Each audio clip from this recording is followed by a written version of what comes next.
nakakapagod. Ang saklap ng araw na to. At sino ba kasi may kasalanan nito? Oo nga pala. Gusto niyo bang kumain ng hamburger? Meron akong discount coupons dito.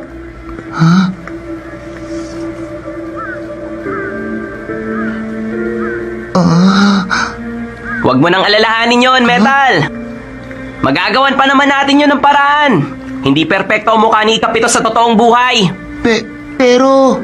Metal, alam mo, hindi rin magandang todo ka laging magtrabaho sa lahat ng oras. Kasi minsan mas napaparami ang trabaho. At nakakaligtaan natin ang mas importante. Sabihin mo, kinakabahan ka pag nagkakamali ka, tama?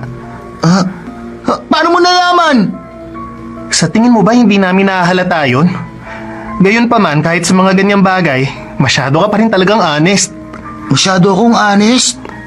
Kahit gaano pa kahirap ang pagsasanay mo sa kabundukan, kung hindi mo naman matatanggal ang kaba mo, baliwala ang lahat. Oo nga pala.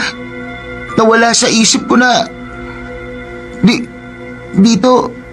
Dito nga pala ang daan ko. Metal! Shikaday, ganun ba dapat makipag-usap sa kanya? Dapat kasi nagsalita ka rin. Tingin ko, sa ating lahat si Metal ang pinakamasikap.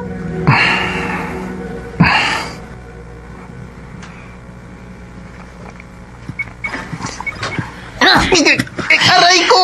Sabihin mo, ano bang ginawa mo sa eskwelahan ngayong araw? Wala po! Si Boruto po ang may kasalanan. Nagkataon lang na nadamay ako sa gulong nangyari. Bakit nagdadahilan ka pa? Para kang hindi lalaki! Mama! Nandito na ako. Oh, anong meron? Nagka-problema ka ba, Shikaday? Hindi po, Papa. Wala po akong ginawang masama. Kausapin mo nga yung anak mo. Lagi na lang siya nasasangkot sa gulo sa academy. Kapag lagi kang ganyan, hindi ka magiging isang magaling na ninja. Alam mo, normal lang yan. Ganyan naman talaga kapag nag-aaral ka.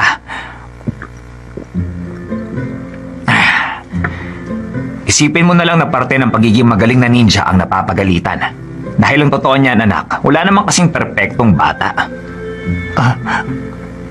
Sabihin mo, kinakabahan ka kapag nagkakamali ka, tama? Gayon pa man, kahit sa mga ganyang bagay, masyado ka pa rin talagang honest. Tulad din lang siya ng ibang bata. Mapapagalitan at mapagsasabihan bago matuto. Kung hindi, baka matulad siya sa iba na bulok ang kalooban. Hindi marunong magsisi kapag nagkakamali at hindi humihingi ng tawad. Shikaday, ganun ba dapat makipag-usap sa kanya? Tama po kayo, Papa. Marie, huwag ka nang mag-alala. Naiintindihan naman niya. Oo nga pala, nagugutom na ako. Tara na, kumain na tayo. Oh? Masyado kang maluwag sa kanya. Kaya naman lagi na lang napapasama sa gulo yung anak mo. Ano ka mo? Ako na ba ang pagagalitan mo ngayon? Sinasabi ko ito para sa kapakanan ng pamilya ng Nara at magkatapos ganyan na ipapakita mo sa akin? Abala na naman ito. Abala na naman ito. Yun ang iniisip niyong dalawa, hindi ba?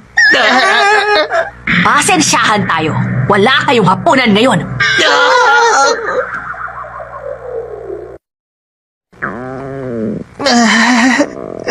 Papa, matuto naman po kayong makiramdam. Kapag galit siya, hindi po talaga siya naaawa. Oo nga pala. Nawala sa isip ko na... Hindi ko alam na sensitibo pala siya.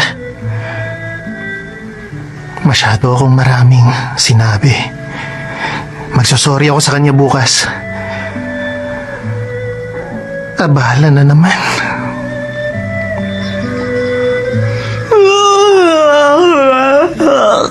Grabe ka. Wala ka talagang pakialam sa mundo. Ha? Oh. Metal! Yung tungkol kahapon. Yun ang... katulad nung kay Denki. Metal! Sandali lang! Shikaday! Hoy, Metal! Gusto ko lang makipag-usap. Metal.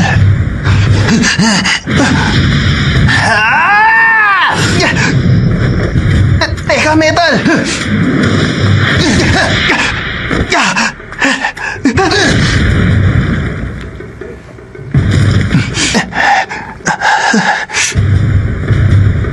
Ipapakita ko sa iyo ang tunay kong lakas at kung sino ako kapag hindi ako kinakabahan. Metal, alam kong nagalit ka sa akin kahapon. Teka, sandali! Hindi kita masisisi kung galit ka. Kasi naman, medyo masyado kasi akong naging prangka sa'yo. Ano ba yan? Kung tinamaan ako, patay ako.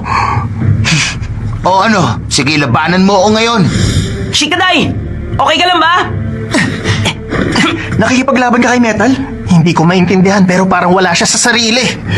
Kung makikialam kayo sa amin, hindi rin ako maaawa sa inyo. Metal.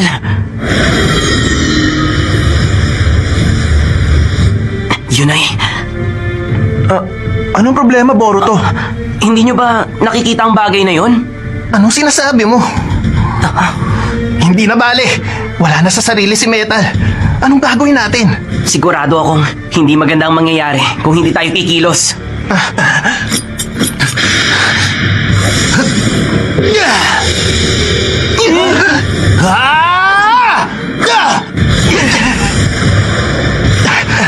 Ang ganda ng pagbitaw niya. Magaling siya kapag hindi siya kinakabahan. Huy, Shikaday! Ang lakas ni Metal ngayon! Meron ka bang naisip na strategy? Kalma ka lang. Nag-iisip ako ng magandang plano. Gayon pa man. Takbo!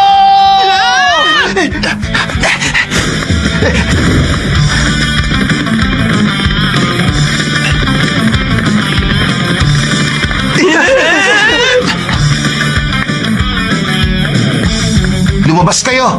Walang saysay kung magtatago kayo!